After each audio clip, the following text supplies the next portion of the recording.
जब तमाम लोग सरदार के हुक्म की तामील कर चुके तो इसने नौजवान लड़की की तरफ देखा और कहा, बेटी कमल तुम क्या सोच रही हो?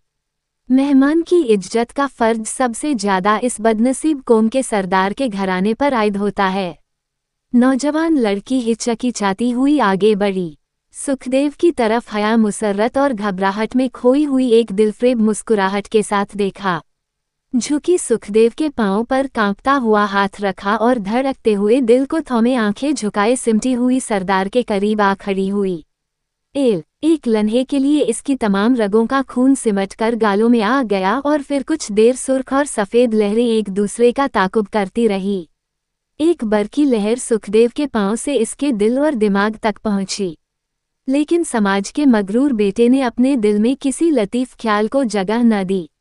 शाम हो चुकी थी। सरदार ने चंद आदमियों के सिवा बाकी तमाम को अपने अपने घरों की राह लेने का हुक्म दिया। सुखदेव से मुखातिब होकर कहा, आप महल्लात में रहने वाले हैं, शायद इस बदबूदार झोपड़ी में आपको नींद आ सके और यहाँ गर्मी भी है। अगर आप हुक्म दे तो आपके सोने का इंतजाम बाहर कर दिया जाए। बादल छट चुके हैं और बाहर हवा बहुत अच्छी है। सुखदेव जवाब दिए बगैर उठा और सरदार के पीछे चल दिया। एक शख्स ने बाहर खुले मैदान में चारपाई लाकर डाल दी। सरदार ने सुखदेव की तरफ देखकर कहा, आप आराम करें, मेरे आदमी आपकी हिफाजत का ख्याल रखेंगे। सुखदेव जवाब चारपाई पर बैठ गया। सरदार ने चंद आदमियों को रात भर पहरा देने का हुक्म दिया।